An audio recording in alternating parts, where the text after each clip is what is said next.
aventuriers, pour filles et garçons qui rêvent d'explorer le monde. Thomas Pesquet, la tête dans les étoiles. Bonjour, ça vous intéresse toujours de devenir astronaute ? C'est l'histoire d'un enfant qui, comme beaucoup d'autres, rêvait d'aller dans l'espace. C'est l'aventure d'un homme qui a réalisé son rêve à 38 ans en devenant spationaute. Le 17 novembre 2016, à Baïkonour, au Kazakhstan, Thomas Pesquet prend place aux côtés du russe Oleg Novitsky et de l'américaine Peggy Whitson dans le vaisseau Soyouz MS-03. Leur destination finale, l'ISS, la station spatiale internationale, située à 400 km de la Terre. Les astronautes vont y séjourner 4 mois pour réaliser des expériences scientifiques et prendre soin de la station. Une expédition incroyable et unique au monde, pour laquelle Thomas s'est entraîné pendant 7 ans. En 2009, Thomas reçoit un appel téléphonique qui va changer sa vie. « Bonjour, ça vous intéresse toujours de devenir astronaute ?» La réponse du jeune Rouennais de 31 ans ne se fait pas attendre. C'est évidemment un grand oui. Après des études scientifiques, Thomas a obtenu un diplôme d'ingénieur en aéronautique. Puis il a piloté des avions pour le compte de grandes compagnies aériennes et dans le privé. Il a envoyé sa candidature à l'ESA, l'Agence spatiale européenne, il y a 1 an, dès qu'il a appris que 2 nouveaux astronautes allaient être recrutés. Il avait regardé les conditions et comme il cochait toutes les cases, il a foncé. Maintenant qu'il a été retenu, il sait que le chemin va être très long. Et pour cause, ils sont 6 élus parmi les 8413 qui ont postulé. Il a déjà traversé un long parcours jonché de questionnaires, d'analyses de dossiers. Et la suite, ce sera 7 ans de formation avec des tests psychologiques et physiques. Mais Thomas n'a pas peur.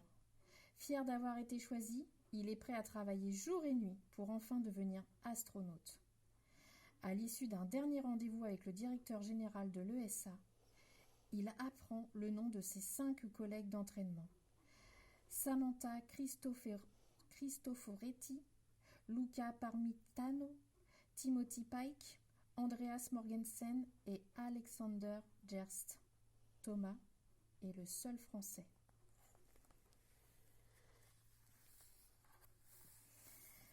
Jacques, Georges, Simon et Marcel, les découvreurs de Lascaux.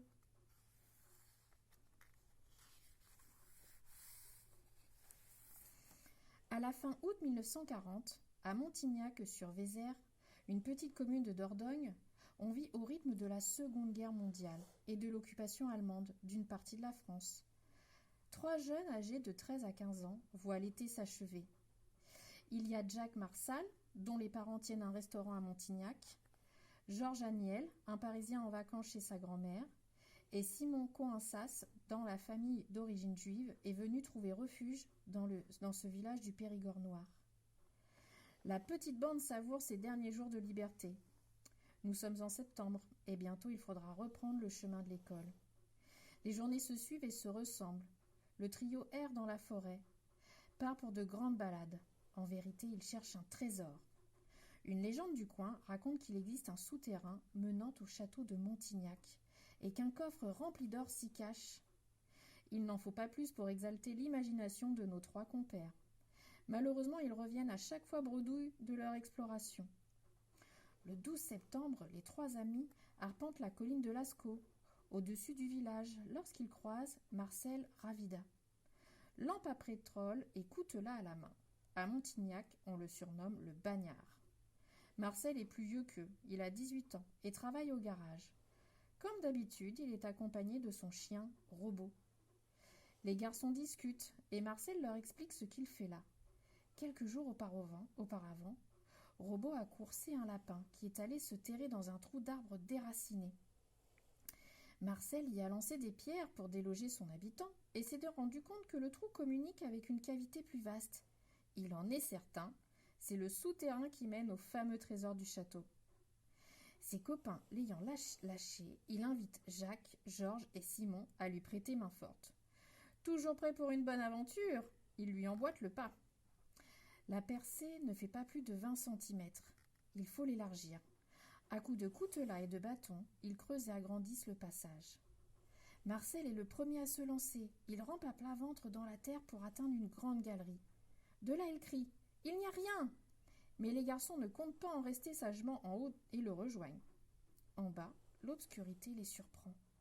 Ils ne distinguent pas grand-chose, excepté de menaçantes stalactites. Le groupe progresse dans le souterrain, emprunte un étroit couloir où ils ont tous, soudain, la sensation de tourner autour d'un gros rocher. Il leur faut de la lumière. Marcel allume la lampe à pétrole qu'il a emportée avec lui. Et en un instant, la roche s'illumine. Et les 4 garçons restent bouche bée devant le spectacle.